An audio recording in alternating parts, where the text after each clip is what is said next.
De la prison à vie requise par le parquet militaire, le général Gilbert Diendéré, principal accusé dans ce procès du putsch manqué de septembre 2015, écope finalement de 20 années de prison ferme.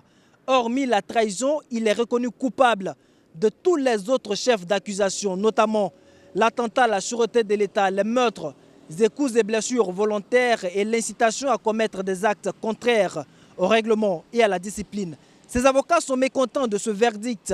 Ils y voient une décision au relent politique. C'est un jugement politique. Il est ostensiblement politique.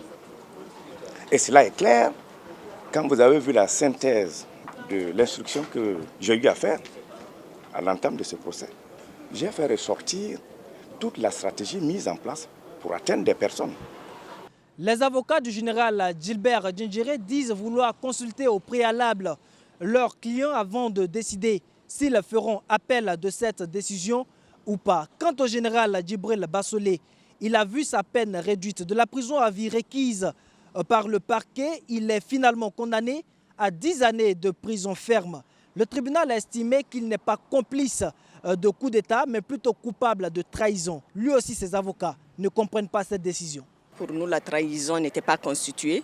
Par conséquent, il faut que nous ayons entre nos mains les décisions des juges pour pouvoir apprécier les faits qui ont motivé, qui retiennent les 10 ans, qui retiennent d'abord la trahison à l'encontre de M. Bassolé et qui prononcent une peine de 10 ans de prison. Ceux qui sont considérés comme les exécutants de ce putsch, notamment le capitaine Dao, Moussa Nebié dit Rambo, Koussoubé Roger dit le Touareg, Nyon Jean Florent, n'ont pas bénéficié de circonstances atténuantes. Ils écopent de peines de prison allant de 11 ans à 15 ans de prison ferme. Quant au médecin colonel Mamadou Bamba, lui écope d'une peine d'emprisonnement de 10 années, donc 5 avec sursis. En ce qui concerne les civils Herman Yameogo et Léonce Koné, ils écopent d'une peine d'emprisonnement de 5 années avec sursis.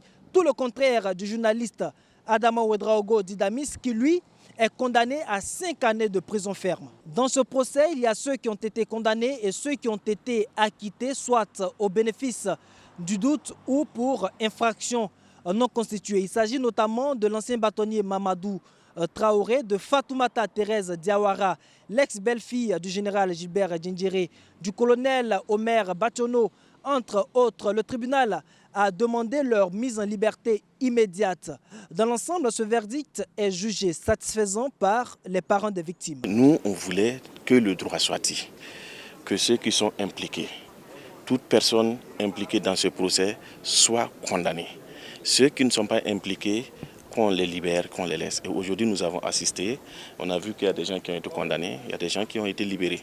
Donc c'est le droit, nous respectons le droit. On peut dire que c'est une première satisfaction pour nous. Les différentes parties du procès, notamment le parquet, les avocats de la défense et de la partie civile, ont 15 jours pour faire appel de cette décision devant la chambre d'appel du tribunal militaire. L'audience de demain mardi est réservée au jugement de la dizaine d'accusés en désertion.